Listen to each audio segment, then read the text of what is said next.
I was halfway through branding a bowl when my phone pinged with a notification. My water bill had tripled. Not doubled, tripled. I figured it was a glitch. Maybe the water company's system had overheated, but no, the numbers were legit. The town claimed I'd used over 23,000 gallons last month, enough to hydrate a Baptist summer camp in the dead of July. Thing is, I live alone. My cattle drink from the creek, and my crops barely need a sprinkle once a week. Unless my dog had mastered hour-long showers, someone was stealing from me. Out here in Texas, theft isn't just a crime, it's personal. It didn't take long to spot the culprit. Walking the fence line near my back pasture, I caught a glint in the grass, sunlight bouncing off something unnatural. I nudged aside some hay and found it. A bright blue hose slithering across my land like a snake at a picnic. It stretched under my barbed wire and vanished into the hedge bordering my neighbor's sprawling estate. And when I say estate, I mean the kind of place you'd see in Hollywood, not parked next to a cow field, Roman columns for satellite dishes, and a fountain big enough to double as a pool. The owner? Linda Hargrove, the newest face in the subdivision the HOA had crammed next to my ranch 5 years back. Linda was the type who thought the world owed her a manicured lawn. She'd wear silk scarves to oversee her gardener, never lifting a finger herself, and gripe to the town about the smell of my cows, as if manure wasn't the earth's oldest perfume.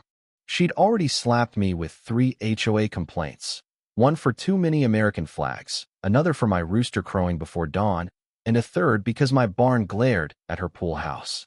It didn't take a genius to connect the dots. That hose was hers, and she was siphoning my well water like a smug bandit. I marched to her gate, the hose slung over my shoulder like a trophy, and rang the bell. I half expected a butler to answer, but Linda appeared, sipping cucumber water in oversized sunglasses, acting like I'd crashed a diplomatic summit. I held up the hose. Lose something. She didn't flinch. Oh, that? I assumed it was part of the community utility system. You know, shared hydration. My lawyer says rural water can be communal in emergencies. I blinked. Emergency? Filling your 50,000-gallon fountain to pamper your koi isn't exactly a crisis.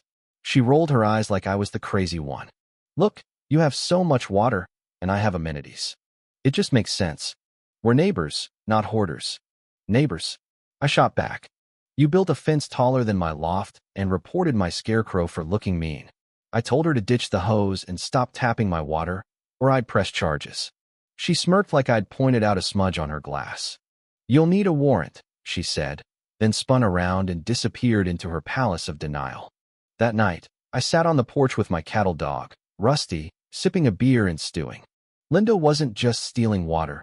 She was draining my patience, my land, my sweat. In a drought-prone place like this, water's worth more than gold. If she wanted to turn this into some HOA Hunger Games, I was done playing nice. She wanted my water? She'd get it, with a ranch twist. The idea hit me between sips 3 and 4. I'd let her keep siphoning, but it wouldn't be the clean stuff my livestock drank. I'd whip up a special brew, a cowboy cocktail, that'd smell like regret, burn like justice, and stain her pool tiles forever. I grinned under the moonlight, picturing her face, then glanced at Rusty. Ready to get weird, boy? He barked once, tail wagging like he was in on it. Next morning, I called my buddies Jake and Cole, ranch hands with a knack for chaos. Jake once rigged an irrigation system from beer cans and pure spite. Cole once taped a rooster to a weasel trap to nab a coyote. They were perfect for this.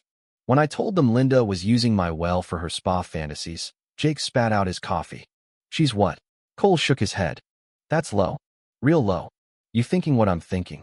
Manure, I said. Deer blood. Cayenne oil. Cole nodded like it was scripture. The Trinity. We spent 2 days brewing the nastiest concoction this side of a hazmat spill, fermented cow pies, slaughterhouse drippings, and a splash of Cayenne oil strong enough to scare off hogs. It wasn't deadly, we're not psychos, but it'd make Linda regret ever eyeing my water. We rerouted her hose to a decoy tank under the tool shed, locked the real one tight, and let her keep pulling, oblivious that she was pumping ranch revenge into her suburban oasis. By sunrise, the stench from our brew could gag a buzzard. We'd nailed it. Cow manure fermented for days, deer blood from a buddy's game shop, and industrial Cayenne oil. One whiff, and your sinuses packed up and left. Around noon, her gardener rolled up, clueless, humming with headphones on. He flipped the valve, and the line hissed. Then it hit. Brown-red sludge surged out, turning her fountain into a nightmare. The cherub spewed what looked like cursed chili. The gardener gagged, tripped over a turtle statue, and bolted. Then came Linda's scream. She turned on the spa jets. She burst outside in a white robe, legs pink from the Cayenne, and dove into her koi pond, not realizing it was tainted too. Fish scattered, birds fled, and Linda stood in her $80,000 water feature, shrieking for the cops. Sheriff Larson arrived, sipping sweet tea, looking bored. Linda, still damp and red, waved a jar of sludge like evidence. He poisoned me. This is a biohazard. Larson eyed it, then me. How'd this get on your property, ma'am? Through my emergency hydration line, she yelled. Hydration line, he drawled. Yes, for neighborhood landscaping. I handed him my folder, photos of the hose, water bills, a property map, and a sign by the fake tank. Private supply. Not for public use. Contents may be unsanitary. Larson flipped through it, then turned to Linda, now pinker by the minute. Seems you've been stealing water, ma'am. And got a little extra with it. She fumed, but with evidence stacked against her, she couldn't admit the theft. That night, she staged a pool-cleaning circus. Hazmat suits, floodlights, the works. We watched her fluffy dog emerge from the mess like a candy cane. Next morning, she stuffed every mailbox with an emergency HOA resolution, claiming her siphon was legal. Jake burned the letter for kindling. She'd gone from thief to wannabe dictator. We had to up our game. 2 days later, I caught 2 guys in vests digging a trench under my fence. Linda's latest move, a permanent siphon. I asked for their permit. They stammered, then fled, leaving tools and a burrito behind. She'd gone full rogue. Jake, Cole, and I set up defenses, motion sprinklers with alpaca manure, fake cameras, and Rusty's scent patrol.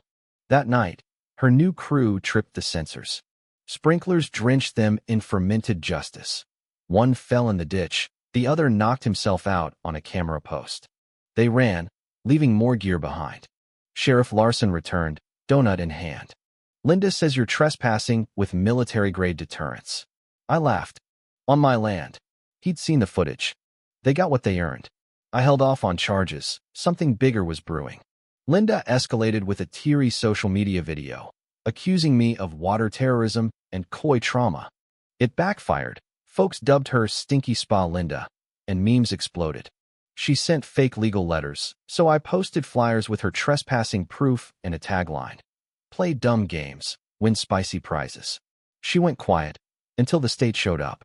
Bonnie from Texas Environmental Health knocked one morning, clipboard in hand, investigating an anonymous biohazard complaint. I showed her everything. Locked tank, decoy, footage, signs. She tested Linda's fountain. It lit up crimson. Linda stormed over, claiming I'd poisoned her. Bonnie shut her down. You siphoned a private, marked tank. You're in violation of state codes. Linda sputtered, but Bonnie's report was ironclad. The HOA revoked Linda's claims, and I sued with all the evidence. Her social circle crumbled. She paced my fence with binoculars, yelling threats, but I'd switched to habanero extract. She backed off. The end came at her property auction. Fines and shame forced the sale. I bid, won, and turned her estate into the Hydrant, a community dog park. Linda's final tantrum, unleashing raccoons, failed when Rusty rounded them up. The place became a local legend, complete with a plaque, steal again, and its skunk juice next. Below it, a photo of Linda, mid-fountain meltdown. Justice, served spicy.